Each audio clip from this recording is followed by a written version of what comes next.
The form is still in my desk drawer, MIA, presumed dead, Eastern Sector, date of last confirmed contact noted in the second line. I typed it myself.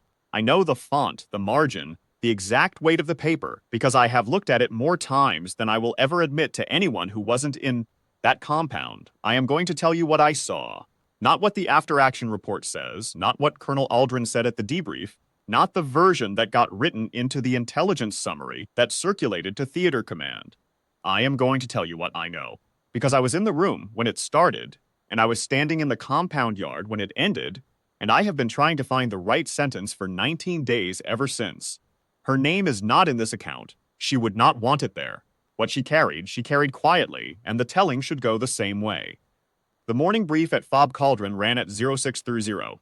8 people in the room, Colonel Aldrin at the head of the table, the S2 staff on the left wall, 2 liaison officers from the coalition element along the right. She was at the far end, second chair from the wall, the way she always sat, back to the corner door in her sight line. She had been attached to the intelligence cell for 11 weeks.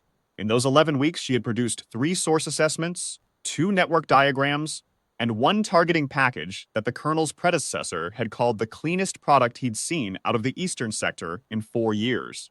That predecessor had rotated home in February. Aldrin arrived in March. He had a way of reading the room that I recognized after about 10 days.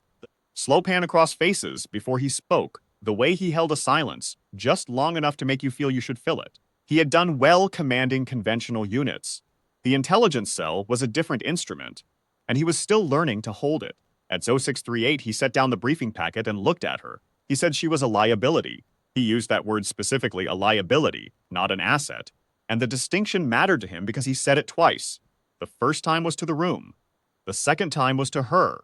He said the Eastern Corridor operation required personnel whose chain of command ran clean, and whose presence in the field, if it went wrong, would not create complications for the theater commander. Her attachment, he said, created complications. He said this in front of 7 other people. Then he asked Sergeant Prohl to collect her access badge. She did not argue. She did not look at me, though I was sitting 4 feet to her left, and I was the officer who had written every one of those assessments alongside her. She set the badge flat on the table and slid it toward Prohl with 2 fingers, the way you'd move a piece you no longer wanted on the board. Her face did not change. Her hands were still. I wrote the access suspension log. I formatted it correctly, initialed where required, and filed it by 0900. I told myself I was doing my job. I have thought about that phrase many times since. Doing my job. It is a sentence that describes an action and simultaneously refuses to evaluate it. I formatted the log, I filed it. The badge went into the lockbox. She walked out of the briefing room, and I watched the door close behind her, and then I looked at the table, and the chair at the far end was empty, and I turned back to my work. That is the whole of what I did. I have not found a way to make it smaller or larger than that. The Eastern Corridor operation launched on the 14th. It ran for 6 hours before the exfil point was compromised. The team at the secondary landing zone waited 37 minutes and then was extracted under fire. The forward element was unaccounted for. By 2200 on the 14th, the S2 cell had 3 personnel listed as missing. By the morning of the 15th, 2 of those had been confirmed, their positions relayed by a coalition asset to the north. The third remained open. Her name went on to the MIA list at 0430 on the 16th after 40 hours with no signal, no confirmation, and no contact from any network asset in the sector. Colonel Aldrin reviewed the list and initialed it. I formatted the form. I used the same template I'd used for every other REM in my 9 years. Name, rank, date of last confirmed contact, sector, circumstances unknown. I did my job. 19 days. The compound ran its operations. The S2 cell produced its daily products. 3 briefings per day, 7 days per week, the overnight traffic reviewed and summarized and placed on the colonel's desk by 061. I did all of it. I did it correctly. The Eastern Corridor network remained active. Disrupted in one node, we believed, but functional at the supply chain level. We had the old targeting package, the one she had built in February. It was good work. It was also 11 weeks old, and hence that sector, 11 weeks was geologic time. I pulled it out on the 6th day and read through it looking for something I could update or extend, and what I found instead was the methodology, the way she had organized the source contacts, the way the network diagrams were structured so that a new data point could be dropped in, and the implications is immediately visible, like a completed sentence with a slot for the next word. I had helped build it, and I was reading it the way you read something you did not fully understand while you were building it. On the 10th day, I wrote a source assessment for the northern node. It was 4 pages. I filed it. On the 11th day, Aldrin sent it back with a note that the confidence intervals were too wide. He was right. They were too wide because I did not have the source contacts to narrow them. She had built those contacts over 11 weeks, and the access suspension form was in my drawer, and the contacts were gone with her. I kept her MI form in the upper left drawer of my desk because I did not know where else to put it. Not in the file cabinet. The file cabinet was for closed cases, and something in me refused that category. Not in the burn box. The drawer. Above it, in the top right, I kept a copy of the February targeting package. I did not intend this as a comparison. I'm not certain it wasn't. On the morning of the 19th day, I was sitting at my field table in the compound yard, reviewing the overnight signals traffic, when the gate guard's radio crackled, and the duty NCO said the words that I have since replayed enough times that I no longer hear them as sounds. I hear them as a physical sensation, the way you feel a temperature change before you consciously register it. She was at the gate. I did not run. I walked because I didn't trust my legs to do anything faster without embarrassing me. And I am still grateful for that small discipline. I remember the way the compound felt as I crossed the yard. The normal sounds of a working fob generators, a vehicle idling near the motor pool, 2 soldiers talking near the water point, and the way none of it corresponded to what the gate guard had just said, as if the world had not yet caught up to the information. There were 3 of them ahead of her. 2 men and a woman, all in the gray civilian clothing of the corridor towns, all in flex cuffs, all walking without argument because the woman behind them had covered 61 kilometers of denied terrain in 19 days, and at some point in that passage they had understood what kind of person was escorting them.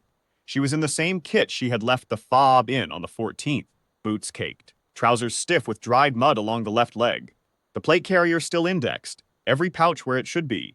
Her rifle was slung at the low ready, and her eyes were moving the way they always move during an access to a new space, a slow, methodical read, left wall to right, near to far, the way you scan a room you have been in before but haven't been in recently enough to trust. In her left hand, she carried a folder, standard brown cardboard, nothing written on the outside. The gate guard stepped back. I don't think they were ordered to. I think they simply moved. She walked the principals to the detention holding area without speaking, handed them to the custody's NCO, signed the transfer form. 3 lines, her initials, the date. Then she walked to my field table, set the folder down in front of me, and said, "That wants to go to Aldrin." Her voice was the same as it had always been. Level, not flat, level. There is a difference. Flat is the absence of something. Level is what you have when you have decided, long ago, where the instrument should rest. I opened the folder. I'm not going to describe contents because some of it remains classified at a level above what I am authorized to discuss. What I will say is this. She had located and documented 3 network principals, 2 transit routes, 1 funding node, and the supply chain connection to the northern corridor that the S2 cell had been trying to establish for 4 months. She had done this in 19 days, alone, on foot, without communication support, after being stripped of her access badge in front of 7 people, and told she was a liability. The targeting package she had produced in February had been good. The folder on my table was in a different category entirely. It was the kind of product that changes what a command can see, and therefore what a command can do. I closed the folder. She was already sitting at the far end of the field table, writing her after-action report in a plain notebook. Longhand. She had not asked for a computer, a chair with a back, water, or food, though she had been walking for 19 days, and I could see the muscle fatigue in her shoulders when she moved.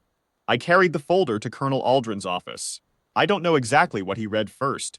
I know he read it standing up, because when I came back out of the building 2 minutes later, he was already crossing the compound yard, and he was walking the way senior officers walk when the formality is not ceremonial, when it is the only instrument they have left that matches the situation. She did not look up when he reached the table. She was still writing. He stopped. He stood at full attention. He rendered a formal salute. 4 counts, clean, the way it is done when there is no ambiguity about what is being communicated.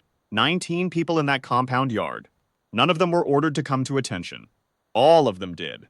She finished the sentence she was writing, set the pen down on the page to hold her place, stood, returned the salute. 4 counts, precise, no theater in it, the way she did everything. Sat back down, picked up the pen. Aldrin said something. I was too far away to hear it. She did not respond. She went back to the page. He stood there for a moment, not awkwardly, not in confusion, but the way a man stands when he has said the only thing he has to say, and it was not enough, and he knows it.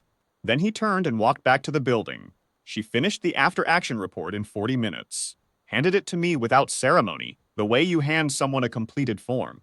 Then she went to the medical tent to have her left knee evaluated. She had been favoring it since the gate, and I had noticed it and said nothing because she had not mentioned it, and I was not going to be the one to name it for her. The MIA form is still in my desk drawer. I have not filed it and I have not destroyed it, and I am aware that neither of those choices is technically correct. What I have decided is that it is mine to keep, the way you keep a record of what you got wrong, not as punishment but as calibration, so that the next time a colonel asks me to format a document that trades a person's access for his own comfort, I have a physical object in my hand that tells me what that transaction is actually worth. She rotated out of the cell 6 days after she came back through the gate. I don't know where she went. The paperwork didn't come through my office. I think that was intentional. What I have is the after-action report, 31 pages in her handwriting, and the drawer, and the 19 days I spent looking at a form with her name on it, and the understanding, which I have carried since the moment she set that folder on my table, that the only thing my paperwork actually measured was my own willingness to accept a colonel's accounting of what a person was. Worth the folder told the truth. My form told something else entirely. I know which one I reach for now.